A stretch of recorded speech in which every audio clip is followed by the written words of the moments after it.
अल्लाह के नाम से जो बड़ा ही मेहरबान और रहम करने वाला है। ऐ ओढ़ लपेट कर सोने वाले, रात को नमाज में खड़े रहा करो, मगर कम आधी रात या उससे कुछ कम कर लो या उससे कुछ अधिक बढ़ा दो, और कुरान को भली भांति ठहर ठहर कर पढ़ो। हम तुम पर एक भारी कलाम यानी वाणी अवतरित करने वाले हैं।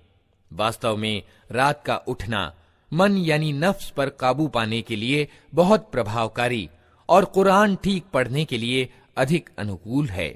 दिन के समयों में तो तुम्हारे लिए बहुत व्यस्तताएं हैं। अपने रब के नाम का जिक्र किया करो और सबसे कटकर उसी के हो रहो। वो पूर्व और पश्चिम का रब है, उसके सिवा कोई इलाह यानी ईश्वर नहीं। अतः उसी को अपना वकील बना लो, और जो बातें लोग बना रहे हैं उन पर धैर्य से काम लो और सज्जनता के साथ उनसे अलग हो जाओ।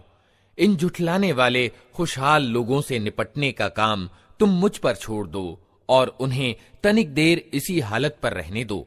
हमारे पास उनके लिए भारी बेड़ियां हैं और भड़कती हुई आग और गले में फंसने वाला खाना और दर्दनाक अजाब।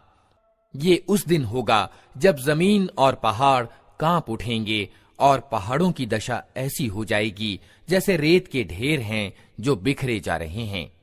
तुम लोगों के पास हमने उसी प्रकार एक रसूल तुम पर गवाह बनाकर भेजा है, जिस प्रकार हमने फिरौन की ओर एक रसूल भेजा था। फिर देख लो, जब फिरौन ने उस रसूल की बात न मानी तो हमने उसको बड़ी सख्ती के साथ पकड़ लिया। अगर तुम मानने से इनकार करोगे तो उस दिन से कैसे बच जाओगे जो बच्चों को बूढ़ा कर देगा और जिसकी सख्ती से आसमान फटा जा रहा होगा।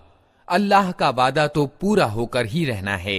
ये एक नसीहत है, अब जिसका जी चाहे अपने रब की ओर जाने का मार्ग ग्रहण कर ले। ए नबी, तुम्हारा रब जानता है कि तुम कभी 2/3 रात के लगभग और कभी आधी रात और कभी 1/3 रात इबादत में खड़े रहते हो, और तुम्हारे साथियों में से भी एक गिरोह ये कार्य करता है। अल्लाह ही रात और दिन का हिसाब रखता है।